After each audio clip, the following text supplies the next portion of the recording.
Môj príbeh sa odohral pred niekoľkými rokmi, keď som pracoval ako nočný strážnik v starom administratívnom komplexe. Táto budova mala svoje najlepšie dni dávno za sebou, ale stále v nej sídlilo niekoľko menších firiem, ktoré si nemohli dovoliť nič lepšie. Na papieri to vyzeralo ako jednoduchá práca 8 hodín ticha a pokoja, lenia, kamery a občasné obchôdzky. Ale keby som vtedy vedel, čo ma čaká, nikdy by som tam nevstúpil. Už pri prvom pohľade na tú budovu ma zamrazilo. Bola vysoká so sivou fasádou pokrytou machom a prasklinami. Na niektorých miestach bolo jasne vidieť, že ju dlhé roky nikto neudržiaval. Keď som vošiel dovnútra, privítal ma špecifický pach vlhkosti a zatuchnutého vzduchu. V noci bolo vo vnútri hrobové ticho až na občasné škrípnutie starých rúrok alebo vzdialené buchnutie dverí, ktoré som nikdy nedokázal vysvetliť. Prvé dni boli pokojné. Sedával som pri recepcii, pozeral do monitorov a čítal si knihy, aby som si skrátil čas. Ale potom, počas jednej z obchôdzok, som si všimol niečo zvláštne. Na 5. poschodí, ktoré bolo údajne prázdne, blikalo svetlo. Zdalo sa mi to čudné, ale pripísal som to starému elektrickému systému. Napriek tomu som sa rozhodol ísť hore a preskúmať to. Výťah v tejto budove fungoval len sporadicky, takže som si vzal baterku a vybral sa po schodoch. Čím vyššie som stúpal, tým ťažšie sa mi dýchalo. Vzduch bol ťažký, akoby nasýtený prachom alebo niečím neviditeľným. Keď som dorazil na 5. poschodie, hneď som to zbadal. Svetlo na konci dlhej chodby blikalo, no to nebolo to najdivnejšie. Dvere do jednej z miestností boli pootvorené. Vedel som, že toto poschodie je uzamknuté a nemá byť prístupné nikomu.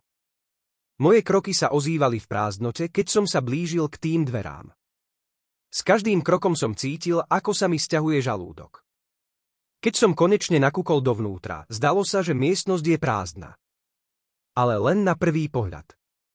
Pri bližšom preskúmaní som si všimol niečo na podlahe starý, zaprášený zápisník. Vyzeral, ako by ho tam niekto nechal pred rokmi, ale bol otvorený, ako by ho niekto čítal. Napriek lepšiemu úsudku som ho zdvihol. Na stránkach boli popísané podivné poznámky a kresby, ktoré som nevedel pochopiť. Texty boli zmesou nezrozumiteľných symbolov a trhaného rukopisu. No jedna veta bola napísaná jasne a čitateľne. Nikdy sa nepozri za seba. V tej chvíli som pocítil, že nie som sám. Cítil som na sebe pohľad chladný a prenikavý. Celé telo mi stuhlo. Chcel som sa otočiť, ale tá veta sa mi vypálila do mysle ako varovanie.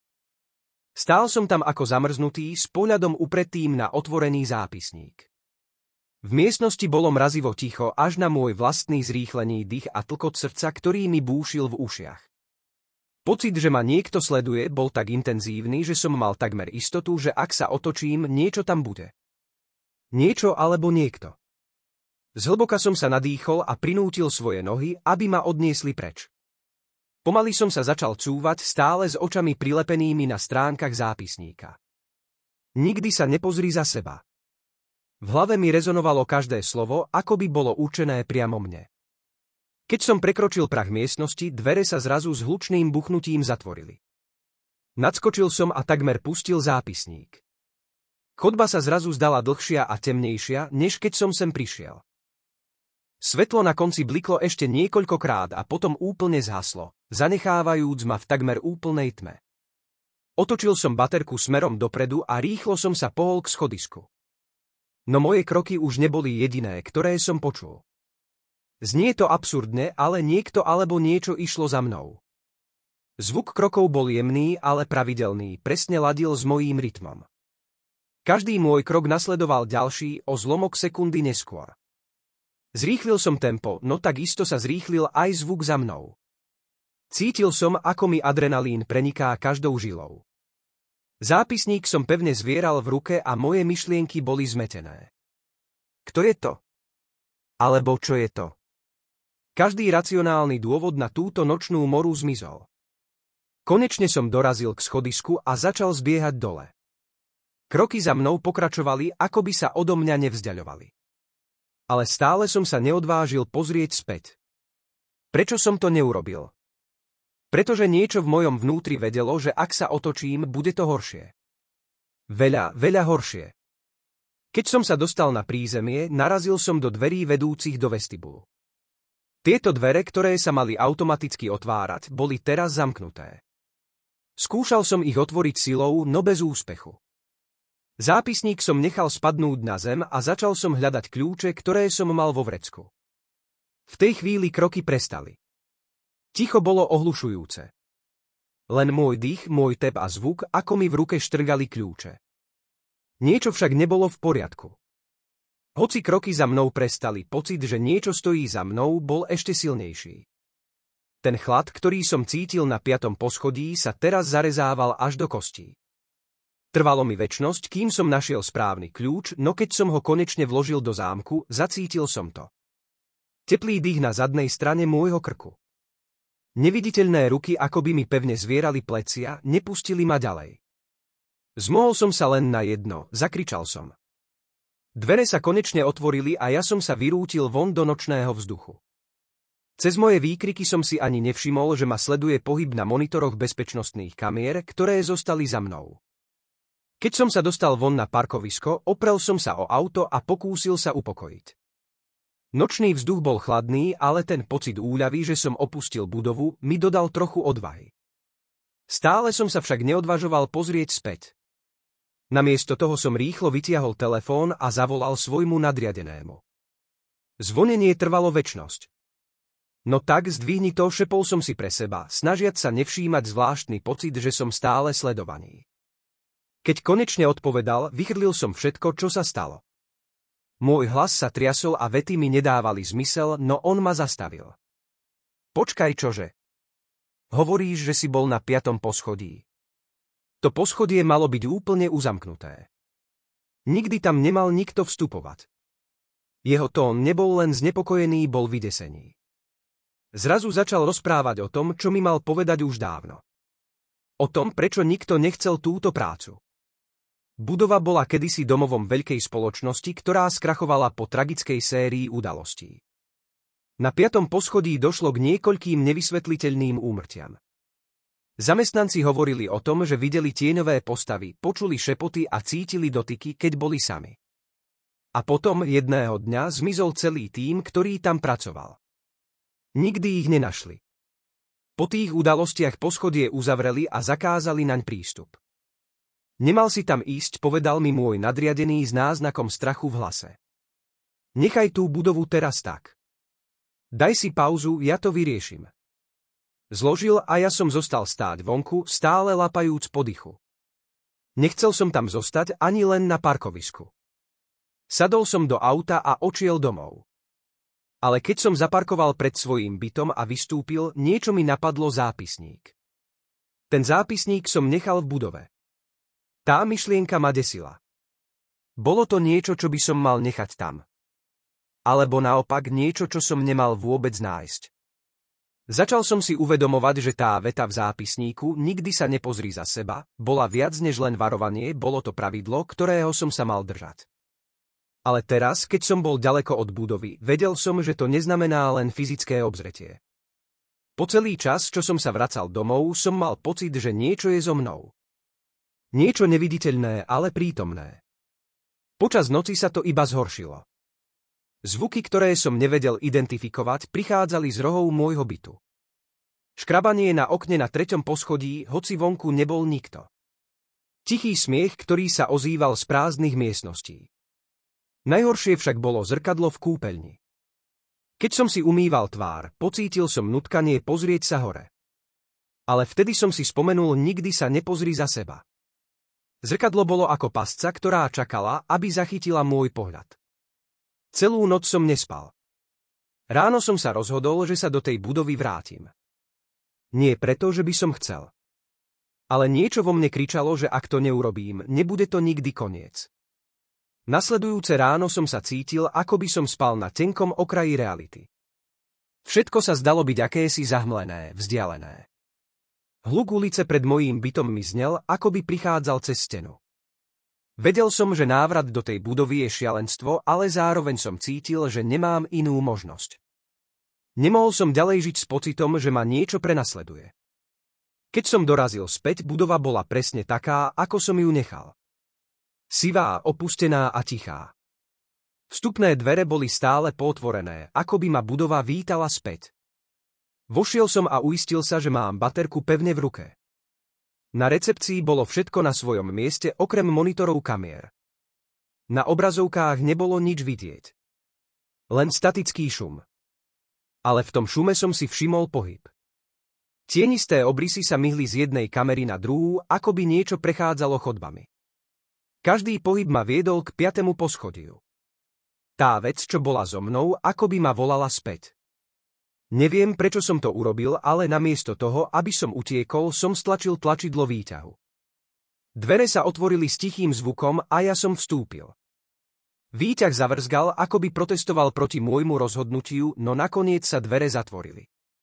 Stlačil som tlačidlo s číslom 5 a cítil, ako mi žalúdok stúpa do krku, keď sa kabína pohla. Cesta hore trvala len pár sekúnd, no zdalo sa mi, že to trvá večnosť. Keď sa dvere otvorili, 5. poschod bol presne taký, ako som ho opustil. Dlhá chodba, tlmené svetlo a zvláštny pocit, že niečo čaká. Zápisník stále ležal na zemi tam, kde som ho nechal. Priblížil som sa k nemu, no tentoraz som ho nechcel zdvihnúť. Stačilo mi sa naň pozrieť. Stránky sa otvorili na novej strane, na ktorej bolo niečo napísané čerstvým atramentom. Vraciaš sa, aby si pochopil. Ale pravdu nikdy nepríjmeš. Tá veta ma znepokojila. No ešte skôr, než som sa mohol pohnúť, som počul zvuk, ktorý mi zovrel hrudník. Tiché kroky, tentoraz nie len za mnou, ale aj predo mnou. Z oboch strán chodby sa ozývalo tiché klopkanie. Zdvihol som baterku a zažal svetlo. Na konci chodby stálo niečo. Nemalo to tvar, ktorý by som mohol popísať, bol to tieň, ale nie obyčajný. Ako by polcoval svetlo okolo seba, víril a menil sa. Kroky sa blížili a ja som cítil, že nemám kam utiecť. Nevedel som, čo robiť. Moje myšlienky boli chaotické. Nakoniec som spravil jediné, čo mi napadlo, vykročil som smerom k tomu tieňu. Každý krok bol ako prechod cez bahno, ťažký a pomalý. Ale tieň sa nehýbal. Stál tam, ako by čakal. Keď som sa priblížil na niekoľko metrov, z tieňa vystúpila ruka. Bledá, kostnatá, s nechtami, ktoré vyzerali ako čepele. Ruka ukázala na zápisník na podlahe. Tieň ma akoby nútil, aby som ho zdvihol. S trasúcimi rukami som to urobil. A keď som sa ho dotkol, všetko zhaslo. Svetlo baterky, tlmené osvetlenie chodby, všetko. Zostal som stáť v tme úplne sám. Aspoň som si to myslel. A potom v úplnej tme som ho začul. Hlas. Šepot, ktorý prichádzal zo všetkých strán. Nikdy sa nepozri za seba. Šepot sa zosilňoval, menil na krik, až kým nebol neznesiteľný. A potom sa všetko zmenilo. A potom všetko stíchlo. Otvoril som oči, ale namiesto temnej chodby som stál niekde úplne inde. Okolo mňa sa rozprestierala prázdnota, len hustá hmla, ktorá sa vírila pri každom mojom pohybe. Nemal som poňatia, ako som sa sem dostal, ani kde to som. Jediné, čo som mal, bol zápisník, ktorý som stále zvieral v rukách. Začal som pomaly kráčať, aj keď som nevedel, kam idem. Zem podo mnou nebola pevná, no neprepadával som sa. Každý krok bol sprevádzaný ozvenou, ako by som kráčal po nekonečnej kamennej ploche. A potom som to uvidel. V hmle sa začali objavovať tvary. Budova, tá istá, ktorú som opustil, ale teraz vyzerala ešte opustenejšie, ešte temnejšie. Jej okná boli prázdne, bez skla a z každého z nich akoby hľadalo niečo, čo som nedokázal popísať. Zvuky začali naplňať vzduch, šepoty, vzliky a zvláštne, nepravidelné kroky, ktoré prichádzali z každej strany. Vedľa budovy som uvidel postavu. Stála tam nehybná, s hlavou sklopenou. Mala na sebe oblek, ale bolo na nej niečo divné, ako by jej telo nebolo celkom ľudské. Pomaly som sa k nej priblížil, nedokázal som si pomôcť. Hmla sa rozostupovala s každým mojím krokom. Keď som bol len pár metrov od nej, zodvihla hlavu. Jej tvár bola prázdna doslova. Tam, kde mali byť oči, nos a ústa, nebolo nič. Len hladká, bledá koža, ktorá sa mierne pohybovala, ako by dýchala. A napriek tomu som počul jej hlas priamo vo svojej hlave. Vrátil si sa. Tie slová ma zasiahli ako úder. Snažil som sa odpovedať, ale moje ústa nevydali ani hláska. Postava natiahla ruku, ukázala na zápisník, ktorý som zvieral, a potom na budovu. Chceš vedieť pravdu? Vojdi dovnútra. Zamrazilo ma. Celé moje telo kričalo, aby som utiekol, ale nohy sa pohli samé. Kroky ma viedli k vstupným dverám budovy, ktoré sa sami otvorili, ako by ma vítali späť. Vnútri bolo všetko rovnaké ako predtým, ale zároveň iné. Steny boli pokryté podivnými symbolmi, ktoré žiarili jemným, chladným svetlom. Zvuky sa ozývali z každej strany, šepoty a tichý smiech, ale nikde som nikoho nevidel. Nasledoval som neviditeľnú cestu, ktorá ma viedla k schodisku. Kroky ma opäť zaviedli na 5. poschodie, ale tentoraz tam bolo niečo iné. Na konci chodby, kde predtým stáli len prázdne miestnosti, boli teraz veľké, ťažké dvere.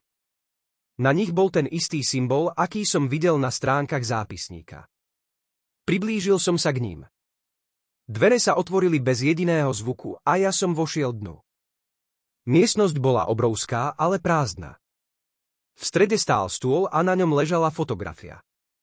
Zdvihol som ju a zdesene som si uvedomil, čo na nej je, bol som to ja.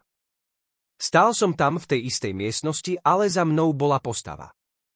Tieňová, nejasná, ale prítomná. A na druhej strane fotografie bolo napísané jediné slovo. Už si jeden z nás. Zrazu som pocítil ťah, ako by ma niečo neviditeľné vtiahlo do temnoty. Zvuky sa stali ohlušujúcimi, krik, smiech, plač. A potom som pochopil pravdu. Budova nebola len miestom. Bola niečím živým, niečím, čo zbieralo tých, ktorí sa nechali vtiahnuť do jej tajomstiev. Ja som bol len ďalšou obeťou, ďalším článkom v jej nekonečnej histórii.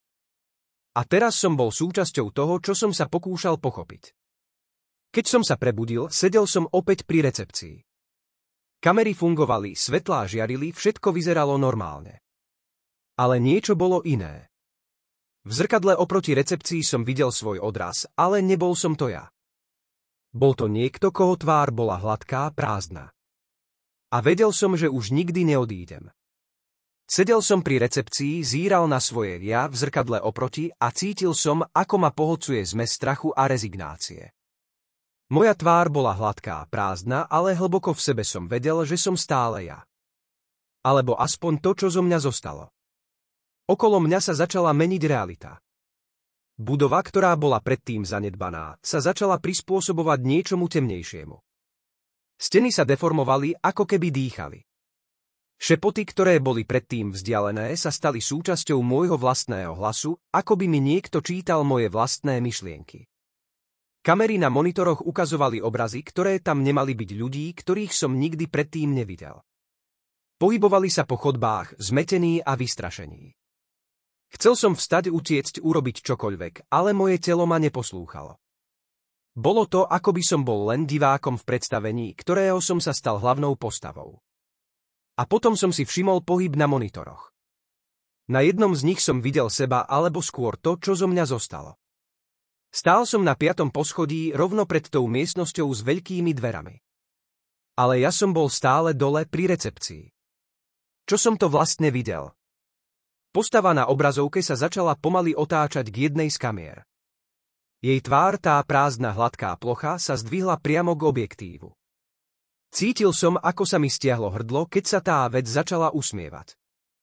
Nebolo to normálne, ten úsmev sa objavil tam, kde by nemal byť. Hladká plocha sa roztiahla, ako by sa jej tkanivo trhalo, a odhalila zuby, ktoré neboli ľudské. Obraz na monitore zhasol. A potom som to začul. Kroky pomalé, ozývajúce sa od výťahu. Tentoraz neboli šepoty, len tiché kroky, ktoré sa približovali. Vedel som, že prichádza ku mne. Tá vec, tá verzia mňa, ktorá zostala hore, teraz zostupovala dole.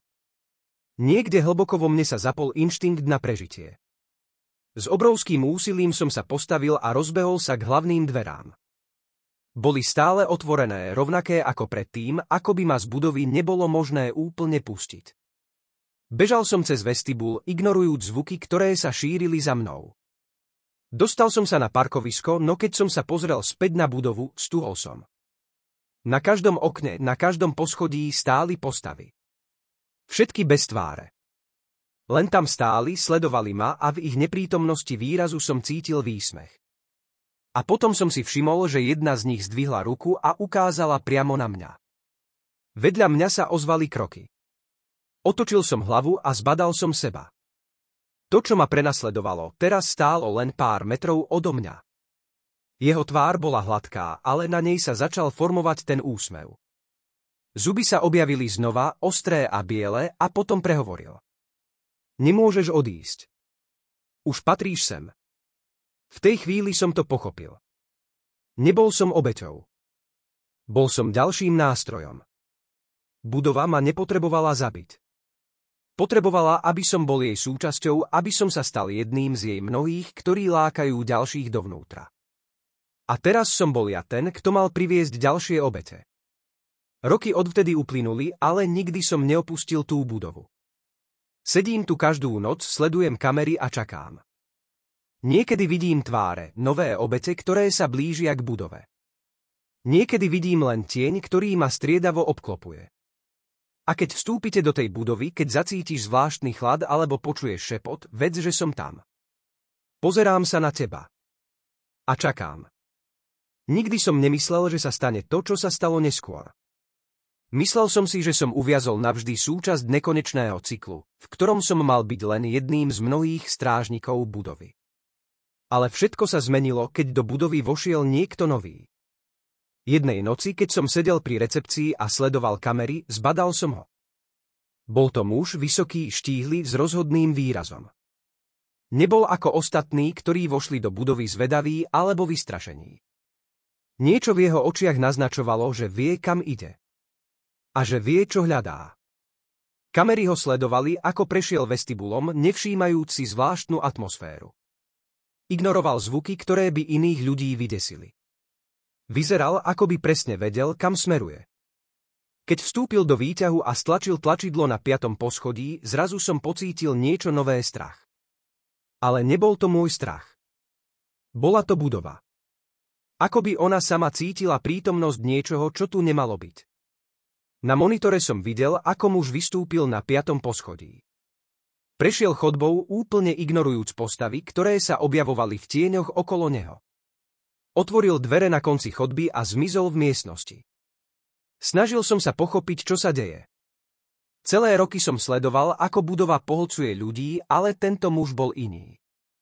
Vyžaroval z neho pokoj a odhodlanie, ktoré budova akoby nedokázala zlomiť. Na chvíľu som pocítil iskru nádeje, že možno on dokáže ukončiť toto peklo. Na monitoroch som videl len prázdnu miestnosť, ako by ho budova nemohla zachytiť. A potom sa začali diať veci, ktoré som nikdy predtým nevidel. Steny sa začali trhať, ako by ich niečo zvnútra rozorvávalo. Symboly, ktoré žiarili na stenách, sa začali meniť, ich svetlo blikalo, až napokon zhaslo.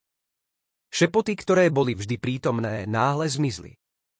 A vtedy som to pochopil, ten muž bojoval proti budove. Keď sa vrátil z miestnosti, držal niečo v ruke. Bol to zápisník. Ten istý, ktorý som našiel a ktorý ma priviedol na toto miesto. Ale teraz vyzeral inak, jeho stránky boli prázdne, ako by stratili všetku svoju moc. Muž sa postavil pred kameru na recepcii a hľadel priamo na mňa. Nepovedal ani slovo, ale jeho pohľad mi hovoril všetko. Držal zápisník vysoko a potom ho roztrhol. Budova sa zatriasla, ako keby ju zasiahla zemetrasenie. Svetlá začali blikať, steny sa trhali a ja som cítil, ako sa všetko, čo ma držalo tu, rozpadá. A potom som bol späť. Stál som vonku na parkovisku. Budova bola preč. Len prázdne miesto, zarastené trávou, ako by tam nikdy nestála. Držal som ruky pred sebou, cítil som som svoje vlastné telo, normálne ľudské telo. Muž stál niekoľko metrov odo mňa. Pozrel na mňa, kývol hlavou a odišiel bez slova. Chcel som mu poďakovať, chcel som vedieť, kto to bol a čo sa vlastne stalo. Ale nemohol som. Vedel som len, že to, čo sa tam stalo, bolo skutočné. A že on bol dôvod, prečo som nažive. Nikdy som sa tam už nevrátil. Ale ani som to nepotreboval. Pretože každú noc, keď zavriem oči, cítim, ako ma budova stále sleduje. Aj keď už neexistuje, jej tichý šepot ostáva vo mne. A niekedy, keď sa prebudím, nájdem vedľa svojej postele niečo, čo ma vždy znepokojí. Stránku. Starú ošúchanú stránku zápisníka, na ktorej je napísané jediné. Nikdy sa nepozri za seba.